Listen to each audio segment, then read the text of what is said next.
Comienza el Mundial y yo en este video no voy a hablar tanto del partido inaugural que ya se hizo entre los equipos de México, las selecciones de México y Sudáfrica, que terminó ganando la selección mexicana 2-0. En un partido que la verdad se veía, era algo bastante previsto. México dominó prácticamente todo el partido, fue muy superior. 3 expulsiones. Lo sorprendente de estas 3 expulsiones es que considero que las 3 están bien pitadas. Bueno, se puede decir que hubo polémica. Para mí no hubo ninguna polémica. Para mí el partido estuvo bien ejecutado. Victoria bastante importante para la selección mexicana, que en teoría era un partido que debería haberlo ganado. Así que bueno, Sudáfrica va a tener que apretar tuercas si quiere mantenerse vivo en este torneo, el torneo más importante del fútbol y, como lo dije en anteriores videos, del deporte en general, ¿no? Pero no me quiero enfocar en esta particular evento como tal, sino quiero hablar de algo que ocurrió con la FIFA recientemente. Y es que el día de ayer en la madrugada prácticamente, la FIFA revolucionó lo que era las leyes de fichajes en el fútbol. Y hubo una revolución bastante fuerte que de hecho recuerda en cierto sentido en la época de la ley Bosman. Que bueno, la ley Bosman tiene una historia un poquito más compleja como tal. Ahorita la FIFA, a través también, a raíz del suceso con un jugador que llegó a los juzgados y todo a la FIFA, se presentaron este tipo de cambios. Se presentó unas nuevas leyes que benefician evidentemente a los clubes y también a los jugadores, entre comillas, porque siempre va a haber alguien que salga beneficiado y siempre va a haber alguien que salga perjudicado, evidentemente. Pero creo que en este sentido es bueno porque va a haber una especie mayor de transparencia a la hora de realizar fichajes y también los contratos precisamente de los jugadores. El análisis, bueno, la noticia como tal que voy en estos momentos a leer, la estoy sacando del periódico digital Mundo Deportivo, ¿no? Un periódico español, que si no me equivoco es catalán, que es donde, bueno, lo escribió, lo redactó el señor Ramón Fuentes. Yo digo aquí todo, sea así como bien lo dice su apellido, doy las fuentes de donde saco la información, ¿no? Porque esto yo siento que hay que decirlo, ¿no? Voy a leer y vamos a ir analizando algo muy parecido a lo que hice en el video en su momento con la rueda de prensa de Florentino Pérez, en aquel momento en que llamó a las elecciones del Real Madrid. Vamos aquí a ir analizando poco a poco lo que se está hablando de estas nuevas leyes que está implementando la FIFA para que se entrará en vigencia el 1 de enero del 2027. Vamos a ver.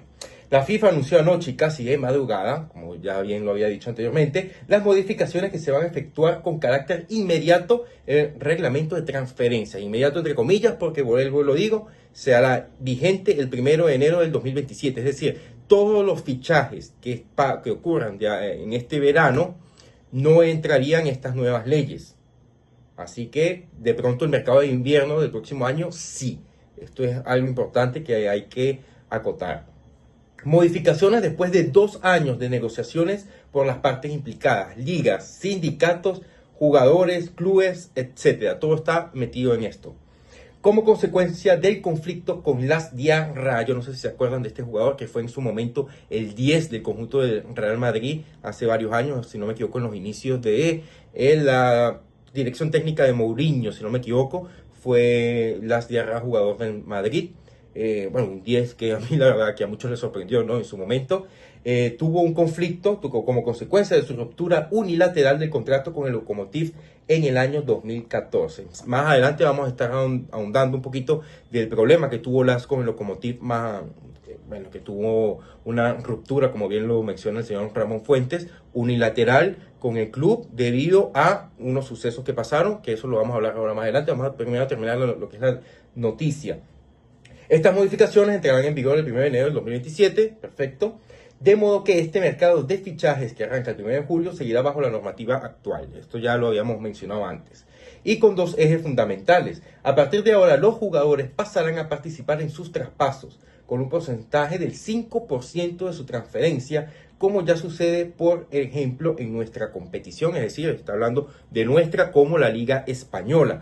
Recordemos que esto le está dando la FIFA con esto mayor protagonismo a los jugadores. a la hora de tomar sus traspasos. Esto creo que le da también un poquito de valor a los agentes de los jugadores, que es uno de los grandes problemas que tuvo Italia en la Serie A, de que muchos de los agentes están muy implicados. No me gusta mucho esta parte que está pasando, no estoy tampoco tan de acuerdo con darle tanto poder, porque aunque los jugadores evidentemente deberían de tener su voz y su voto a la hora de los traspasos, de hecho actualmente lo tienen, también considero creo que el mayor beneficiado debería ser los clubes, porque son los que le pagan a los jugadores. Entonces, darle un poquito de esta fuerza, ¿no? Por decirlo así, a los jugadores también se le está dando paralelamente a los agentes. Y ya los agentes de por sí tienen mucho, mucho, mucho peso en el fútbol moderno. Y eso yo creo, como lo dije antes, para mí es un error del fútbol actual, darle tanto poder a los agentes de futbolistas.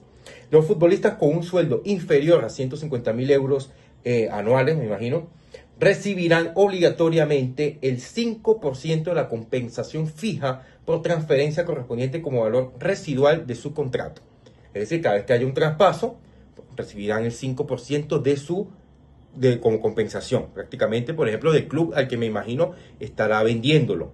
Es decir, Julián Álvarez, bueno, sueldo inferior a 150, pero vamos a poner el ejemplo de Julián Álvarez, sale del Atlético de Madrid, el Atlético de Madrid le tiene que dar una compensación a la hora de su salida, porque en teoría cuando estás vendiendo a un jugador no está cumpliendo con el contrato, pero no es ya solamente decisión del jugador, sino también decisión del club. Se rompe el contrato y ahí me imagino que están hablando de una compensación para el jugador. Ruptura unilateral de contrato. Además, establece una metodología transparente para calcular la indemnización por incumplimiento del contrato. Es lo que estaba diciendo en estos momentos. Cuando el jugador se vende o se está prácticamente rompiendo ese contrato, porque ya pasa a ser contrato de otro club, ¿sí? La propiedad pasa a ser a otro club y entonces ahí se está hablando precisamente de esa indemnización. De hecho, eso en fútbol se llama prima por fidelidad. Si el jugador se termina cediendo, se activa esa prima de fidelidad y se le paga una compensación. Por eso que estaba hablando precisamente el señor Fuentes de que ya en su liga esto no es algo novedoso, ¿no? Ya existía. En principio, las conclusiones son las mismas para los clubes y los jugadores. La parte que sufre el incumplimiento del contrato tiene derecho a una indemnización íntegra. Ojo con esto, porque también tiene que ver que el jugador puede romper su contrato de forma unilateral, como bien lo hizo, como bien pasó con Las. Con Las pasó al contrario, fue el Lokomotiv el que lo quiso sacar de su equipo. En ese caso sería el beneficiado con la indemnización el jugador. En el otro caso sería, si ya es el jugador el que quiere hacerlo, debe pagar al jugador al club. Eso es lo que lo que estoy interpretando de este texto. Además, para los jugadores y los clubes se introducen unos criterios para determinar el importe de la indemnización, teniendo en cuenta las circunstancias particulares de cada caso y la realidad financiera del sistema de traspasos. Por principio, a un jugador y a un club se le concederá siempre, como mínimo, un importe igual al valor residual del contrato que se haya incumplido. Es decir, si yo tengo un contrato por 5 años en un club y solamente estoy 2 y después me venden, me tienen que hacer una indemnización de los otros 3 años que estoy faltando. Ya sea, repito, por parte del club o por parte del jugador, dependiendo del caso. Solo en circunstancias extraordinarias el importe de la indemnización podrá ser inferior al valor residual. Si un jugador no explica esa excepción, ¿no? Aquí no lo explican. Si un jugador firma un nuevo contrato en un plazo de 45 días del incumplimiento del contrato por parte del mismo, se presumirá que ha sido el nuevo club es quien induce al futbolista a romper el contrato. Esto me parece fenomenal porque la FIFA está implementando una especie de método para que los equipos que busquen decirle al jugador, por ejemplo, rompe tu contrato con este jugador, con este club, perdón, para venirte al mío. Eso entonces ya la FIFA está diciendo, bueno, lo puede hacer, pero después de 45 días, en 45 días no puede firmar con ningún otro club. Porque si firma con ese club, entonces se está dando la posibilidad de que ese nuevo club está empujando al jugador a romper el contrato previo. En el caso de tener que ser resuelto en el tribunal de disputas, toda demora del pago llevará implícito un 8% del interés. Esto ya lo dejamos a los economistas y a los abogados, ¿no? La figura de las cláusulas de rescisión. Ojito con esto, que esto me parece importantísimo y que yo creo que es lo principal que va a cambiar el fútbol actualmente. Además, también se fija en el modelo español en cuanto a la aparición de cláusulas de rescisión. Las dos partes estarán obligadas a aceptar que en los contratos figure una cifra que libere el compromiso entre ambas partes, como existe en España. Cabe destacar que en España, en la Liga Española, es la única liga donde se aceptaba como obligación las cláusulas de rescisión. Es decir, viene un jugador nuevo, vamos a decir que el Getafe, por no dar los típicos ejemplos de siempre, el Getafe ficha un jugador, en el contrato del jugador siempre tiene que existir una cláusula de liberación o de rescisión. Es decir, fiché qué sé yo, bueno, cualquiera, Lamine Yamal, y la cláusula de rescisión es de 10 millones. Si alguien viene con 10 millones y quiere fichar al jugador, pues lo tengo que aceptar, y si el jugador acepta, el jugador se va.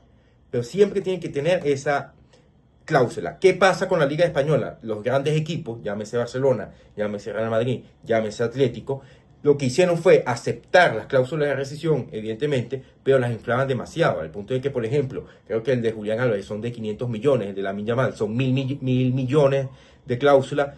Nadie va a pagar por eso. Nadie va a pagar por un jugador esa cantidad exorbitante. Entonces, prácticamente como si no tuviese una cláusula de rescisión. Yo me imagino que los grandes clubes, llámese Bayern, llámese Juventus, llámese Manchester City, etcétera, todos estos clubes tendrán también a sus estrellas cláusulas de rescisión bastante elevadas. Obviamente el error aquí es que los jugadores aceptan este tipo de contrato y prácticamente quedan igualmente prisioneros del club prácticamente, porque eso es lo que sucede normalmente cuando estamos hablando de la Liga Española. Por ejemplo, en este caso, que Julián Álvarez se quiere ir, lamentándolo mucho por él, tiene que aferrarse al contrato que tiene. Si el Atlético de Madrid no lo quiere retener, porque pues está en su derecho, porque es propiedad de él, el Atlético de Madrid pagó por el jugador, tiene que venderlo, a juro, la cláusula de rescisión. Nadie te va a pagar 500 millones por el argentino, o sea, es absurdo. Otro de los grandes cambios está en la opción de poder, es que se amplía a 5 en lugar de 3 los años que pueden firmar los jugadores menores de 18 años. Esto, bueno, para los que no lo sepan, anteriormente, si un jugador en edad juvenil, que es menor de 18, solamente podía cumplir contratos de hasta 3 años. Es decir, si yo tengo 16, 17 años, solamente puedo hacer un contrato de 3 años que llegaría hasta 19, 21 años. Tuve que contar. Bueno, hasta 21 años. Y ahora pues pueda aumentar eso. O sea, ya no importa que seas menor de edad en este sentido, puedes tener tu contrato hasta 5 años de longevidad.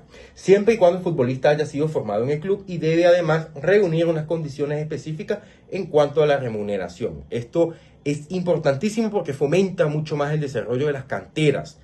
Recordemos que no estamos hablando únicamente de la liga, sino estamos hablando también del fútbol europeo en general. Esto es importantísimo para los países como por ejemplo Italia, que necesita, busca muchísimo las necesidades juveniles que se adapten al fútbol actualmente. Entonces ahora tiene la posibilidad de tener un contrato mucho más largo. Un club solo podrá tener un número limitado de esos contratos por temporada, es decir, tienen que empezar a elegir calidad por encima de cualquier cosa. Eso también es algo que es verídico y que ayuda muchísimo a los clubes. Además, se crea una plataforma de diálogo entre la FIFA, FIFPro, las ligas mundiales, o sea, estamos hablando de todas, no solamente Europa, la Asociación Europea de Clubes, que está aquí siempre, pero creo que me imagino que los clubes de América, África y Asia también tendrán su peso, ¿no? Según este nuevo proceso, como principio general, las decisiones, recomendaciones y acuerdos deberán adoptarse por consenso. Es decir, si hay alguno que no está de acuerdo, tendrían que hacer vía democrática prácticamente, que eso es algo que también apruebo para que haya mayor transparencia a la hora de tomar decisiones. Entendido como el acuerdo unánime de los interlocutores sociales y la FIFA, dentro de la cual hay cuestiones tan importantes como las vacaciones, descansos de los jugadores, periodos de incorporación de los futbolistas a la competición. Esto me llama mucho la atención porque obviamente los jugadores son trabajadores, o sea, el trabajo de ellos es jugar fútbol, necesitan también sus vacaciones y eso es algo que a lo largo de la historia se ha ido disminuyendo con la cantidad de partidos, el aumento de liga, el aumento de los partidos de Champions. Ahora un mundial de 48 equipos aumenta porque tienen que ponerle los 16avos de final, es algo nuevo. Están aumentando la cantidad de partidos, el mundial de clubes también cambió por completo, o sea, en total son muchos partidos los que juegan. La mayoría de los jugadores, prácticamente 2 partidos por semana, es excesivo. Yo no sé si esto lo están haciendo también para que se reúnan los máximos competentes entes del fútbol mundial, precisamente para, yo creo que esto van a tener diferentes reuniones para disminuir de alguna forma la cantidad de partidos, porque la verdad, por parte de la parte de los jugadores, más que todo, es bastante negativo. Entonces, necesitan descanso, o sea, hay muchas más lesiones que antes, hay muchos problemas con los jugadores. En total, creo que es necesario tomar en consideración esto e ir disminuyendo poco a poco la cantidad de partidos, disminuyendo la cantidad de clubes por liga, disminuyendo los formatos de competiciones como la Champions, el mismo Mundial, que me parece muy extraño que estén tomando esta decisión ahora, cuando precisamente la Champions nueva, el formato de Champions nueva es bastante reciente y el Mundial que tenemos ahorita es prácticamente nuevo. Entonces es un poquito contradictorio, pero bueno, es la FIFA ya de por sí es contradictoria. De hecho, las medidas que supongan un incremento de carga de trabajo a los jugadores se adoptarán con un acuerdo entre FIFA y FIFA. Lo que estoy diciendo, una locura lo que está pasando. El sindicato se compromete a respetar los calendarios de selecciones. Además, el fondo de FIFA para ayudar a los jugadores que se adeudan cantidades de cifra en 28 millones de dólares en el periodo entre el 2026 y 2029. Nuevamente, esto se lo dejamos a los economistas y a los abogados, porque eso es ya terreno de ellos. ¿Qué me parece a mí esto? Me parece algo bastante bueno. Primero, me parece bueno por 2 razones. Primero, la cláusula de rescisión es algo que yo vengo pidiendo desde hace mucho tiempo, que no solamente se implementa en España, sino en todas las demás ligas de Europa. ¿Por qué? Porque así le das tú un precio al jugador. Y nada de eso de que, por ejemplo, venga un equipo, qué sé yo, el Manchester City, que por ejemplo estoy leyendo la noticia también, de que está ofreciendo 140 millones por Elliot, que la verdad no sé si los valga, del Nottingham Forest, y el Nottingham Forest le dijo que no. Entonces ya con la cláusula de rescisión, por lo menos el Manchester City se puede sentar con ellos a saber cuánto es el precio y cuánto puede ir negociando en este sentido.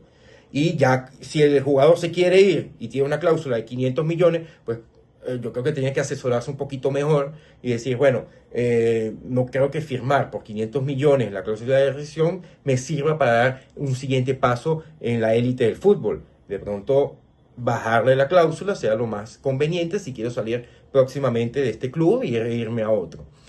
Pero entonces lo de la cláusula de rescisión me parece fenomenal. También me parece increíble las reuniones que van a tener estos entes, porque al final creo que sí deberían de tomar en consideración también al futbolista, que es al final el que nos da es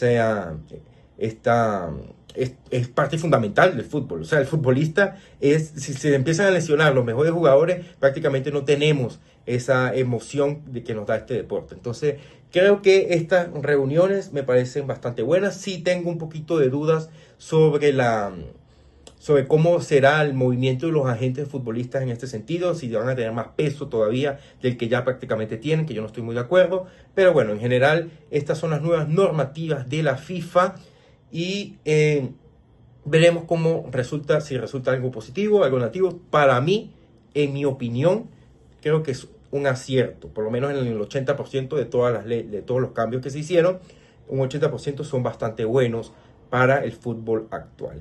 Pero ustedes me pueden dejar su opinión, me pueden decir, no, Donato, estás equivocadísimo, yo creo que esto va mal por esto, esto y esto. Lo pueden dejar fácilmente en la caja de comentarios, yo con gusto los leo y lo podemos debatir. Si les gustó este video, le pueden dar like y recuerden suscribirse para ver más videos de como este y obviamente seguir mejorando poco a poco. Y bueno, esto es todo, nos vemos, gente.